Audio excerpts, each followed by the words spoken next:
All right, I'm sitting here with Frank Eliason, aka at Comcast Cares.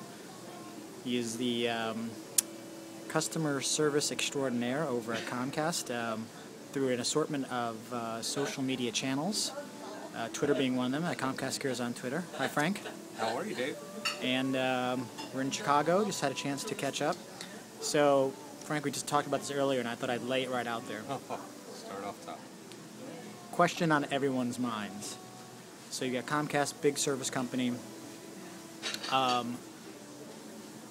There's a lot of chatter about and there has been a lot of chatter about people being dissatisfied with the service.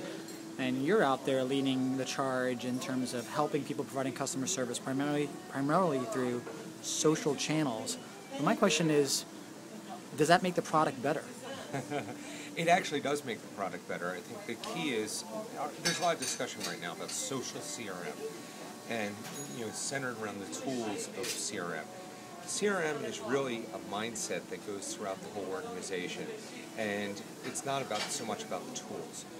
One of the things you see in the social media realm is you're getting feedback from customers everywhere, and that feedback can be utilized, whether it's on the phone, say, here's new answers that will help customers, or it could even be, here's a product need that's not being met. It could be easily a flaw in the product, not that we have any flaws in our products ever, but the flaw that's there that's fixable. And the best part is the solution's there. So you have to look at every space, and every space is very different. And I don't think people quite understand that. They look at social media as this one single realm, when it's a variety of different communities. It could be a personal blog, well, that community is just that blog.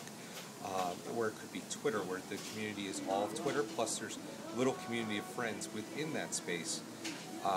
Forums are great communities.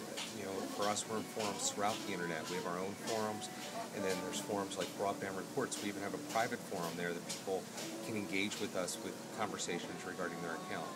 What we find in the forum spaces is usually highly technical conversations, and they give so much detail, and they a lot of times find the solution. Now it's taking that solution and get it to the product people if it's necessary, or get it to the service people, because now you have a new answer. Instead of saying, oh, it's your router, sorry.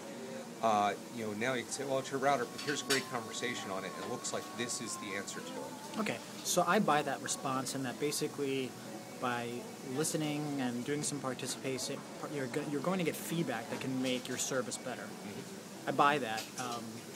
But you have data coming in, so how is Comcast making sense of that data, right?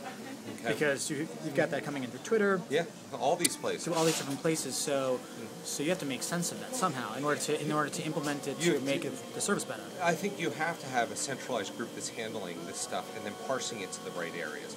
So even though our engineers are heavily involved in our forums, my team is the one that parses this information out and sends it to each group involved. And that is how by having that central contact, you can actually utilize it throughout your organization. So whether it be something that's specific to beautiful Chicago where we're at today, Hold on, there's beautiful Chicago. or if it's something national, there's going to be people that need this information and need it now. And there's so many success stories in engaging customers this way. Just the challenge to it is a lot of companies strive to engage them on a more private basis, and I'm going to create this private group, and you're going to be our customer advocacy group and tell us what, as customers, you want. No, all your customers have the ability to do this today and are already doing it. You listen in these spaces and then use that. Okay, so you're already doing some integration, and obviously the more the integration, the better. Okay. Well, I want to keep this somewhat short, okay. And thanks for sharing some of those thoughts with us. And then my last question would be, what's your take on sort of what do you think is going to be the thing that we're talking about 6 months from now? What's sort of the big issue that we need to solve, or or is there a new technology that you think will impact business? I think there's two things that are going to be really impacting business, and I don't think it's talked about enough. I think it's going to be internal uses of social media. It's been talked a little bit about, but I think we're going to start seeing some implementations of it. And I'm not talking about the blog the CEO does. I'm talking about ways of service agents talking to other service agents. I think that's going to be huge. The other thing that I see going on is we're coming out of a very bad economy, and there's the workforce has their own beliefs with what's going on with that. I think you'll start to see a lot of things going on where employees are talking in these spaces, and companies are going to have to figure out how to best utilize this information, learn from it, and help the employees out and create the right experience for them. Because I don't necessarily feel that they've been feeling as wanted as they should be. So it's not enough to engage customers. Employees have to be engaged as well. I think employees are the key in the coming months. Great. Hey, thanks a lot, Frank, and always really great to catch up with you. Always good to see you, Dave. Okay.